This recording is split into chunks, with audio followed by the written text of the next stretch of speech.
نحمده ونصلي على رسوله الكريم أما بعد.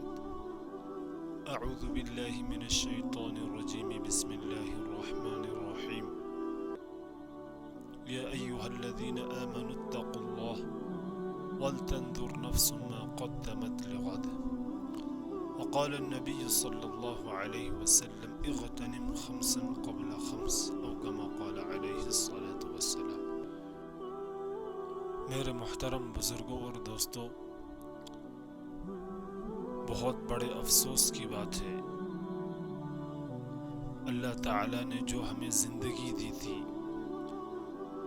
اس میں سے اور 1 سال ہماری زندگی کا کم ہوا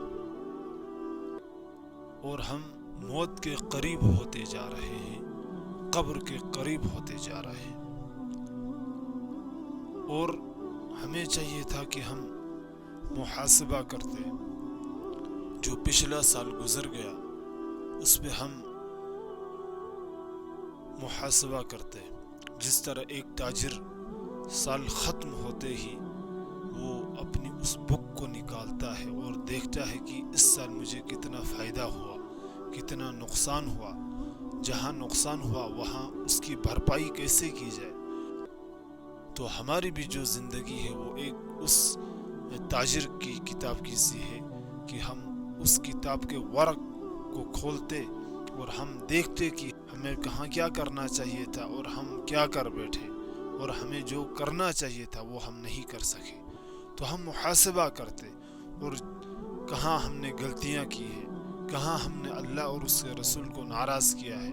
تو ہم ان غلطیوں کو اس میں سے چھانٹ کر کے ہم جو آنے والا سال ہے اس میں ہم وہ غلطیاں نہ کرتے اور اس کے برعکس ہم خوشیاں منا رہے ہیں، ایک دوسرے کو مبارکبادی دے رہے ہیں. تو جس طرح ایک تاجر اس کتاب کو کھولنے کے بعد وہ اپنے اس نفع اور نقصان کو پہچانتا ہے، تو ہمیں بھی چاہیے کہ ہم اپنی زندگی کی ورق گردانی کریں اور ہم دیکھیں کہ کہاں ہم نے اللہ اور اس کے رسول کو ناراض کیا ہے. تو یہ سال جو آنے والا سال ہے وہ خوشیاں منانے کے لیے نہیں ہے، بلکہ اس میں ہم زیادہ سے زیادہ اللہ کی طرف رجوع کریں، اللہ کے رسول صلی اللہ علیہ وسلم کی سنتوں پر عمل کرنے کی کوشش کریں. اسی لیے اللہ تعالیٰ نے ہمیں اس دنیا میں بھیجا ہے. الدنیا مزرعۃ الآخرہ، دنیا آخرت کی کھیتی ہے. جو شخص یہاں بیج بوئے گا کل اس کو اس کے اعمال کا پھل ضرور ملے گا. تو جہاں تک اسلام کی تعلیمات ہے ہمارے سامنے موجود ہے کہ اللہ کے رسول نے اور نہ صحابہ کرام رضی اللہ عنہم اجمعین نے نئے سال کی مبارکبادی پیش نہیں کی. ہاں، محرم کے مہینے میں جب چاند نظر آتا ہے تو دعائیں ہیں، وہ تو اسلام نے ہمیں بتائی ہیں، لیکن جو یہ سال ہے اس میں کوئی ہمیں ایسی تعلیمات یا کوئی ایسا قول یا ایسا عمل نہیں ملتا ہے جو صحابہ کرام رضی اللہ عنہم اجمعین نے آپس میں مبارکبادیاں پیش کی ہو.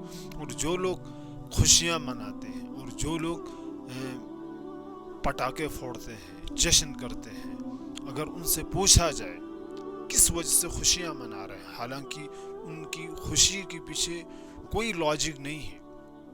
اگر ان سے یہ کہا جائے کہ وقت کو چند لمحات کے لیے ٹھہر دیا جائے، کیا آپ اس پر راضی ہیں؟ تو ہر کوئی شخص یہی کہے گا کہ ہاں، ہمیں جو پچھلا سال ہے اس کو روک دیا جائے اور ہمیں نئی زندگی دی جائے. تو اس کے پیچھے جو ان کا لاجک ہے خوشیاں منانے کا وہ بالکل بھی نہیں ہے. وہ ایک فرضی خوشی منا رہے ہیں. کتنا بھی بڑا بے وقوف کیوں نہ ہو، اگر اس کو یہ کہا جائے کہ آپ کو 4 سال کی آپ کو سزا سنائی جائے گی، اس کے بعد آپ کو پھانسی کے پھندے میں لٹکا دیا جائے. اب جو ہی 1 سال اس کی زندگی سے کٹ رہا ہے، دوسرا سال بھی نکل گیا، تیسرا سال بھی نکل گیا، اگر وہ وہاں جیل میں رہ کر خوشیاں منائے تو ہم اس کو کیا کہیں گے؟ سب سے بڑا بے وقوف، کیونکہ وہ تو موت کے قریب جا رہا ہے. ہم جب ہماری زندگی سے 1 سال نکل رہا ہے، 2 سال، جتنی اللہ تعالیٰ نے ہمیں زندگی دی تھی اس میں سے ایک سال نکل رہا ہے اور ہم یہاں خوشیاں منائیں گے تو ہم اس کو کیا کہیں گے؟ اس کو کہیں گے سب سے بڑا بیوقوف۔ اللہ تعالیٰ نے جو ہمیں زندگی دی ہے، اگر ایک ایک سال ہماری زندگی سے کٹ جائے اور ادھر سے خوشیاں منائیں تو ہم اس کو کہیں گے کہ سب سے بڑا بیوقوف تو ہی ہے، کیونکہ اس کی زندگی سے ایک ایک سال کٹ رہا ہے اور وہ خوشیاں منا رہا ہے۔ تو آج جتنے لوگ ہیں جو خوشیاں منا رہے ہیں، ان کی خوشی کے پیچھے کوئی لاجک نہیں ہے۔ اسلام نے جو ہمیں خوشیاں منانے کا موقع دیا وہ صرف عیدین ہے، ایک عید الاضحیٰ اور ایک عید الفطر۔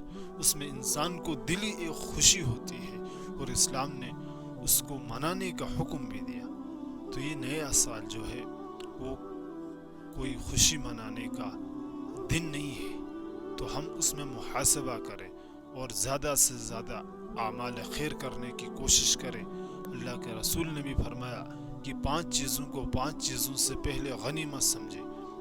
انہی 5 چیزوں میں سے 2 چیزیں ہیں، ایک ہے جوانی کو بڑھاپے سے پہلے غنیمت سمجھے، اور ایک زندگی کو غنیمت سمجھے موت سے پہلے، الحیات قبل موتک۔ تو اللہ نے ہمیں جو زندگی دی ہے وہ ہم غنیمت سمجھے موت آنے سے پہلے۔ جب پھر موت آتی ہے تو انسان چاہے گا کہ میں اعمال خیر کروں، تو اس کو اس وقت مہلت نہیں دی جائے گی۔ تو یہ جو سال ہے ہم اس میں اللہ کو منانے کی کوشش کریں، اللہ کے رسول صلی اللہ علیہ وسلم کی تعلیمات کو عام کرنے کی کوشش کریں۔ وآخر الدعوانا ان الحمد للہ